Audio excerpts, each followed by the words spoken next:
Hey guys, DanaJ here with Bullies Keep Out, and today I am here with actor and new Bullies Keep Out advocate Matthew Ziff. Matthew, thank you for taking time out of your very busy and hectic schedule to chat with me today. Thank you for having me. Absolutely. So, I like to start out with my advocates like basic first question, usually because I find that everybody has a story. Do you have any personal reasons or personal background stories of being bullied, or anybody that you know or close to, friends or family? We've usually all have been through something, whether it was when you were younger, as an adult. Have you ever had that experience at all? Yeah, I was actually pretty heavily bullied when I was a kid, so the issue as a whole was very important to me. And yeah, the issue is very important to me. So I am very happy to support it in any way that I can, and that's what my film, The Martial Arts Kid, is all about, where I actually play the bully. And we got to put together a really good anti-bullying message, film targeted to a younger audience. So I'm really happy to help out in any way that I can. Yeah, it's great. I was going to ask you about your movie because I noticed they tweet a lot about it, and they tag Bullies Keep Out, of course, and it knowing that you're an advocate. Um, Tell me a little bit more about like the premise, and how is it for you? Like, do you find that it opens your eyes more playing the bully? Because I find, like, I have a couple of advocates where they said that they've been in movies where they actually played the bully. Yeah, I think it does. I think it definitely does. It's a lot of people don't ever sort of experience it, so you don't see almost why someone would do it, why they would want to do that, how that would make them feel good. But it's a different mindset being the bully, being on that side of it, and you can kind of see why people that maybe come from a troubled family, or from a troubled family life, or in their own personal life, maybe they're very self-conscious, or have low self-esteem, as to why they would take pleasure in bullying others.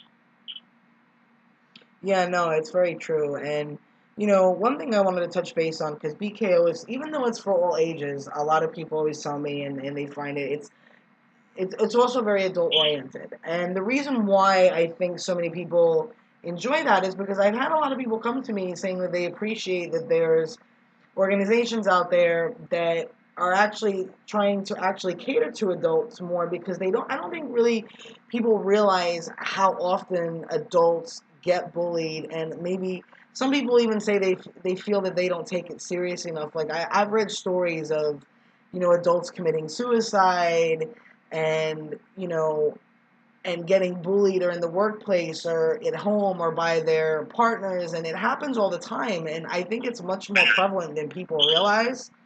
And you know and that's why, I mean, like I said, it's all ages that we work with, but I tend to try to sometimes focus on adults a lot, which is why sometimes BKO is seen more as adult oriented, because I kind of feel that I mean, I don't know what your take on is. Do you feel that, like, there's less resources for adults because they feel adults can handle it better?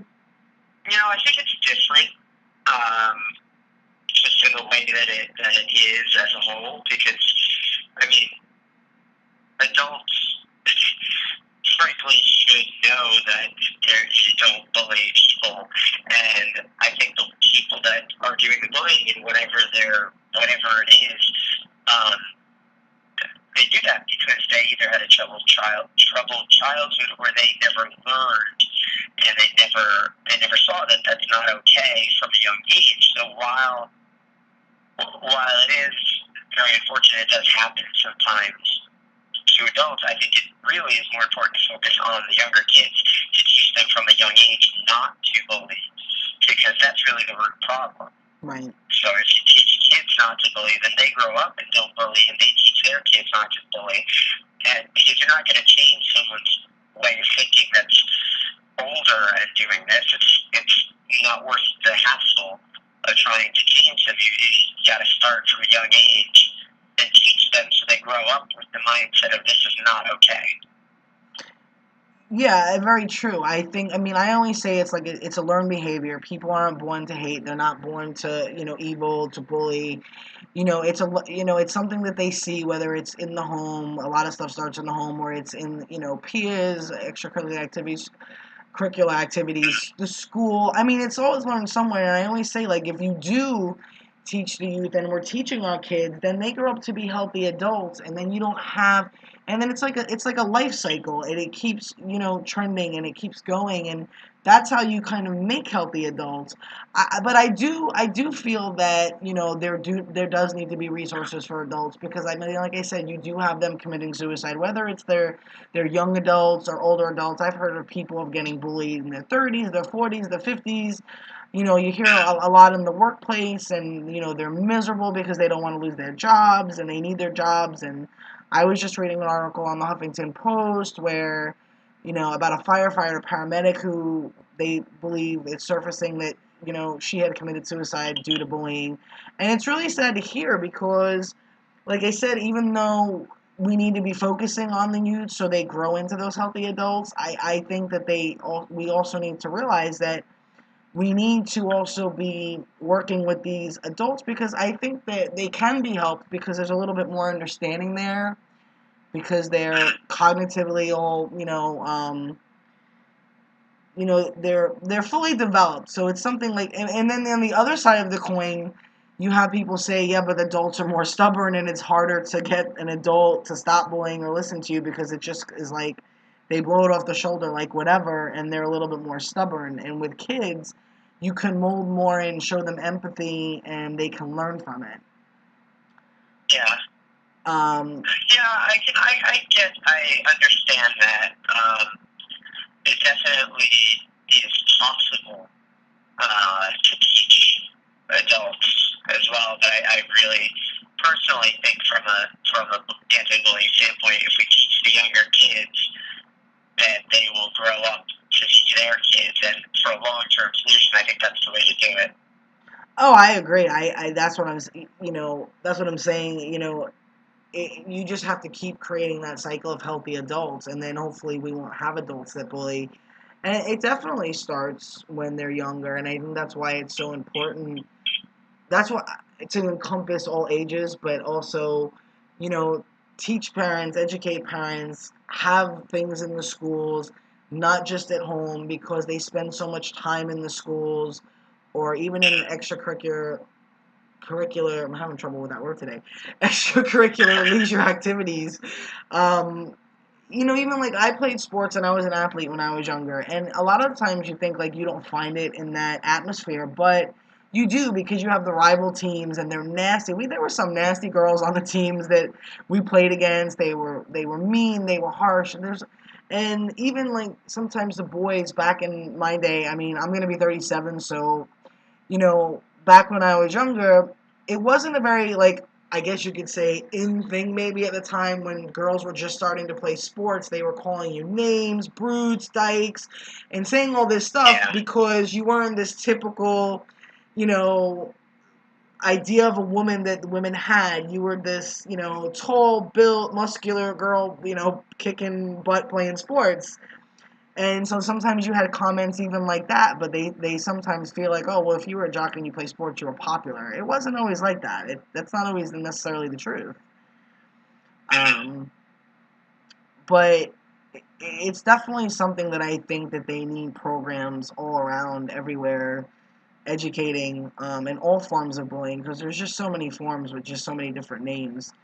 And nowadays with social media, the cyberbullying, even harassment, stalking, I mean, the levels of bullying that get higher into that.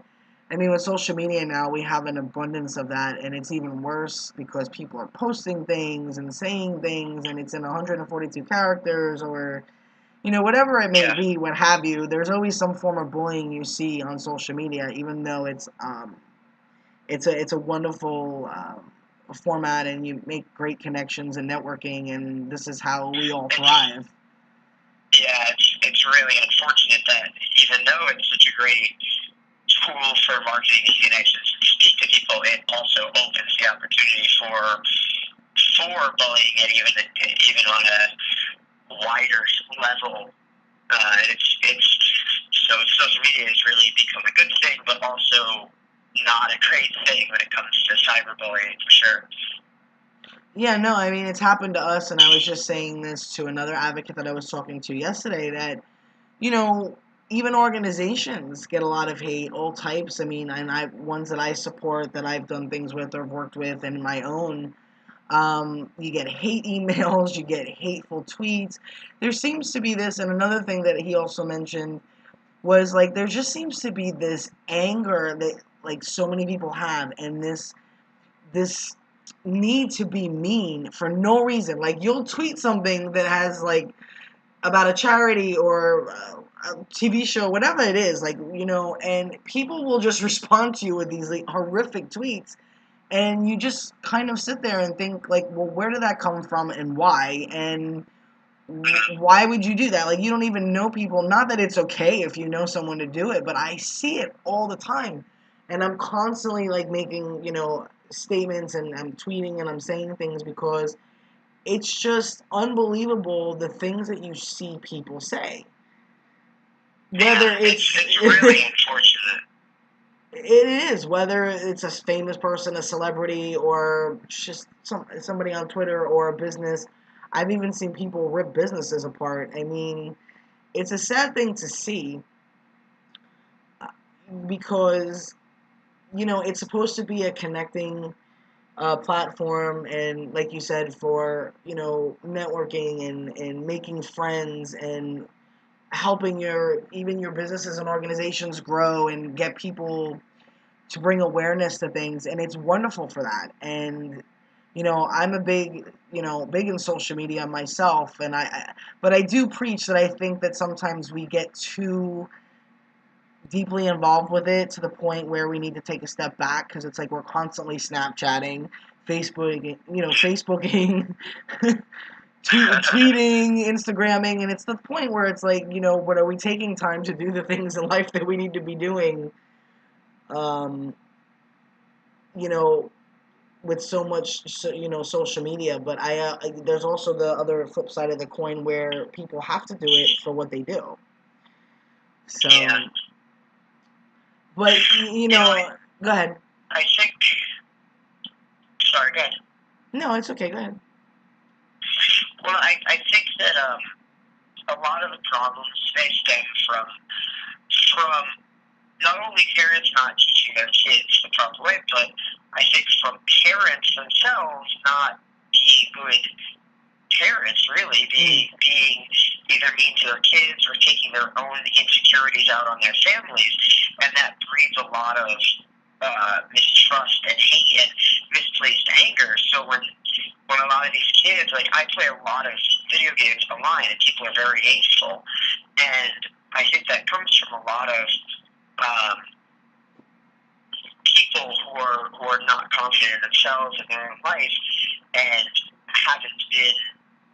haven't had, you know, family that's really supporting them very much. Maybe they're struggling with something in their own life that their families are not helping them with, and I think it really comes down to if we can get the message out to these kids, they can share that, they can live by that, so that they can learn to deal with if I don't know, if a parent is bullying a kid.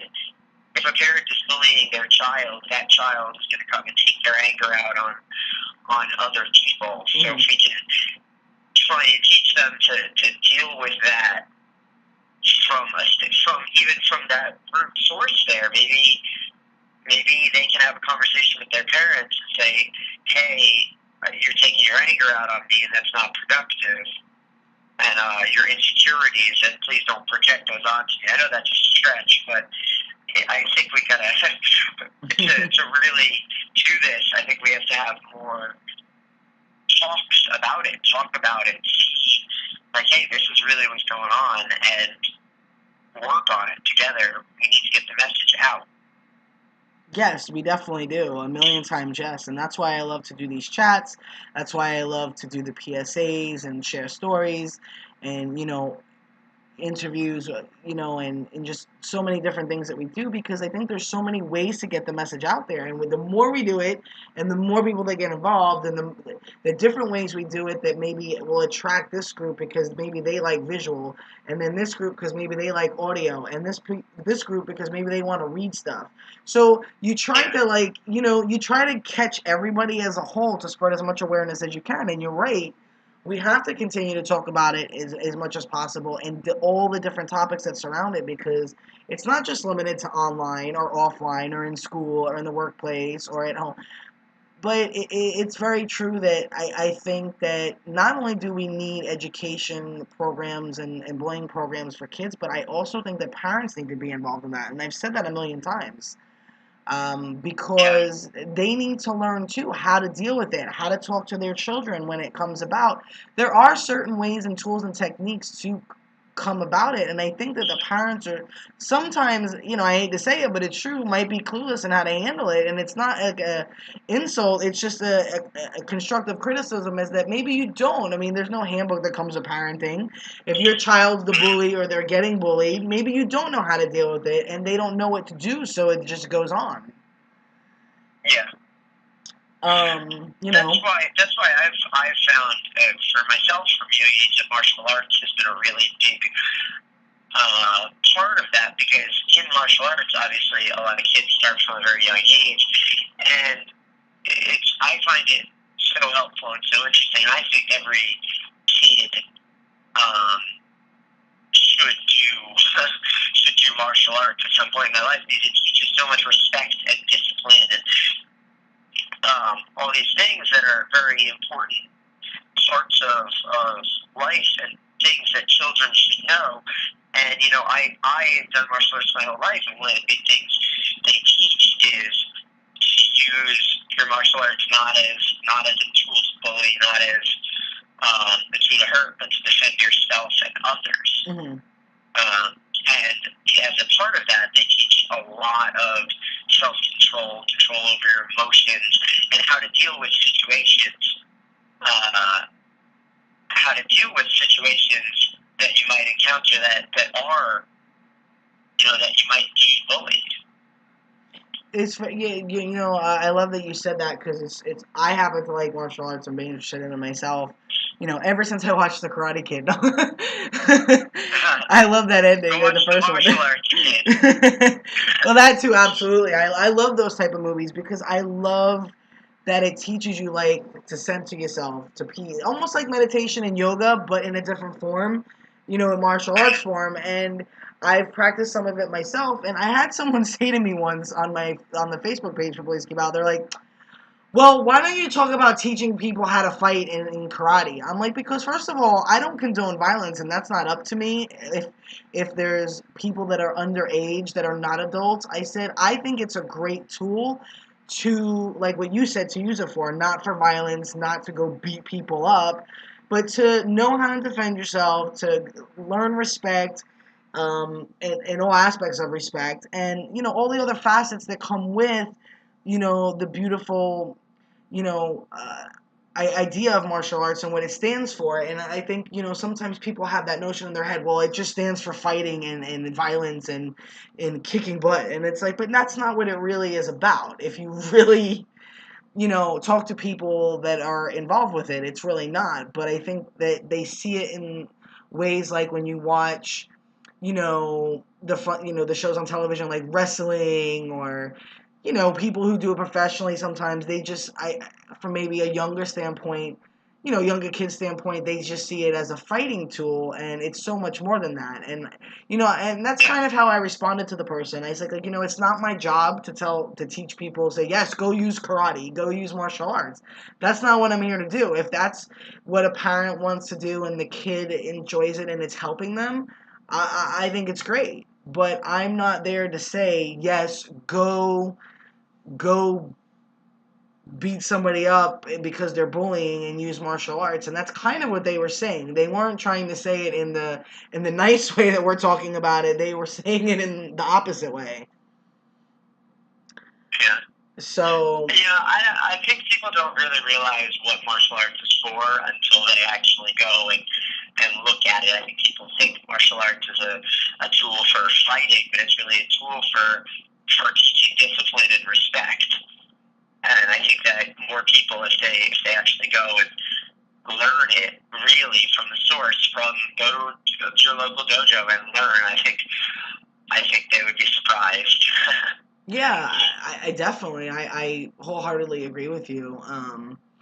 It's the truth, and that's how we learn and we educate ourselves and we find out things for ourselves and what they entail and what it's about and what it's not about. And I love that you use the word discipline, because that's another aspect of it that's very important. Like I said, just like with meditation and yoga, it teaches you some of the same similar things like emotion, stress, and I talk about that, and I talk about using that because it's a different tool and technique, and I do it myself, and it's great. And like I said, I also enjoy the martial arts as well. So I mean, not to your extent, but of how some people are very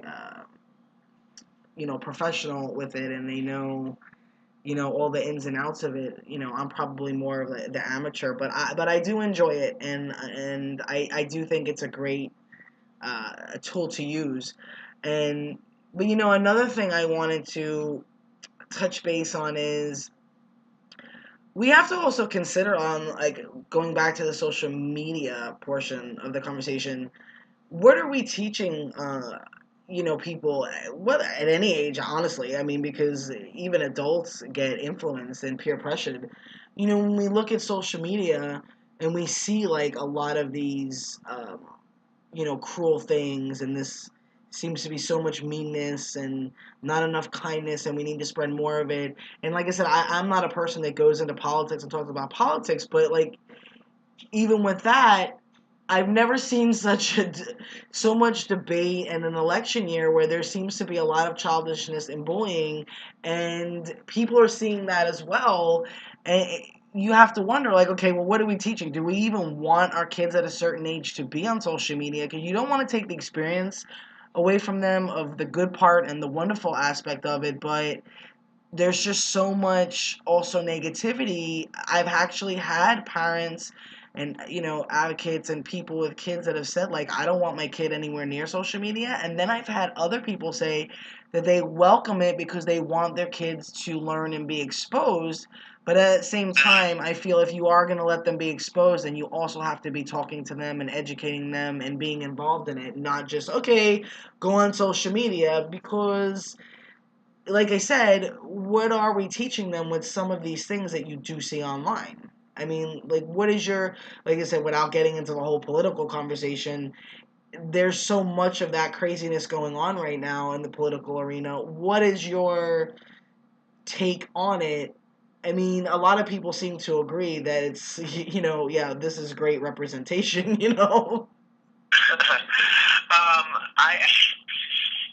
I I think social media is a tough subject. I think that because it's so widespread, it's tough. It's so tough with that, because like at one point, like, you want your kids to be on social media because so that way they can like see what's going on in the world, and they can I mean, they'll unfortunately be more connected with their friends with it. Right. But at the same time, it exposes them to a significant amount of negativity and these things. Like, I think it is. I personally am a huge techie. I love all the new technologies coming out. I'm the same way. Whatever it is, I love it. Me too. So I'm always first to jump on it. But I don't know. I think it's a really tough subject, and I think it really is what parents want to do. I mean, it's going to be tough to really stop your kids from doing it once they get to a certain age. Right. but I really am not sure. Yeah, no, it is a very tough subject, and it's a controversial one at that. You really don't know what to do. Like I said, I've had people adamant about, like, I don't need to buy my kid an Apple iPhone. I don't want them doing all this stuff. I want them to look up. I want them to wake up. I want them to pay attention and learn about the world, but not in that aspect where, oh, well, I have to go on and subject myself to certain things. But, then there's the other side of it where, okay, if they're, at a certain age, you have to expose them to things. They are going to be exposed, so you can't keep them in a bubble. You don't want to shelter them too much because then they'll be naive, and then that's even worse. They'll open them up to even more problems. But, right. No, I know. I think it's good. I think as long as you talk to your kids about it and have a conversation about it, and if they encounter negativity, you sort of just have to explain it in a way that these people are not personally attacking you; they're lashing out at their own anger and the things that are going on in their life. And I don't know. I think it just depends on how parents handle it. Yes, it is. Like I said, everybody has a different style of parenting and what they want to do and what they allow their kids to do. I know some that are very, they monitor their kids' social media if they let them do it. Like, they can't go on it if they're not there and they're not watching. And I think that's good when they're younger, when they're very young. When they get a little bit older, you can kind of let them have a little bit more freedom with them. I think that, like I said, it's a very fine line. But my worry is that I think it's very important that they also learn empathy. And you really don't learn empathy in typing and in words in 142 characters or posting. That's face-to-face interaction, talking with your friends, having conversations, which you rarely see anymore. I mean, I live in New York City, so when I'm walking around, everybody's looking down. They're on their phone. They're bumping into poles. They're bumping into each other. They're staring at their iPods, their headphones. It just seems like everybody's in their own little techie world. And I love technology myself, so I can relate to that. And I have to do it a lot of the work that I do. But I don't take it to the point where, like, I can't move without my phone with me because I might not see a tweet that I can check in 10 minutes. So, like I said, I think I agree with you. It's a very fine line, and it's all about parenting styles. To close it out, one thing that I also like to ask everybody before we end our chat is, we all have something to give and something to say and something to put out there, advice, words of wisdom. What is something that you would say to people out there struggling, no matter what form of bullying, what form of hate, they're going through, whether it's at home or, school, workplace, whatever? What would be some words of advice that you'd want to give, especially maybe if it was someone you knew or even a stranger? Can you repeat the question? You kind of cut out a little midway Oh, through. no worries. I was basically saying I like to close out and ask people, like, everybody has something to say, and we all have advice to give. We all have our perceptions of, what we would want to say to someone. If, say, someone came up to us, if they were struggling, or even someone we knew that we had to mentor and coach or help going through any bullying or hate, what are some things that you would say to people, the audience out there, if if someone came to you with those type of concerns or questions? Yeah, I think I would probably say don't take it personally to start. They're not going out of their way. These people are not going out of their way to attack you personally. And these people they're not trying to attack you personally. They are going through a lot in their life. They could be having issues with their family, their health, their schools, their kids, whatever it is, and they don't know how to deal with these things. They don't know how to internally handle these things. So if you look at it from a perspective of this person's not personally attacking you, they're lashing out at you because you're the closest thing, and they're in pain. See if there's a way that you can help them. see if there's a way that you can help understand what they're going through, and maybe you can help. Maybe you can make a friend of them. And if they don't want to be helped, then just keep your distance. And if you're a kid and they're bullying you, go to an adult, let someone know. The best thing is always just to not talk to the person, ignore them, and walk away. If you're an adult, then have a conversation with them as adults, one-on-one. You should have the sensibility, and they should have the sensibility that they can handle what's going on, and maybe just be like, hey, you're pretty angry. What's going on? Is there something wrong? Something going on in your life? Can I help at all? And they may lash out. They may have a negative reaction to that, but if you show your concern and if you show that you're willing to help, maybe you can get someone to react differently and to not be so angry.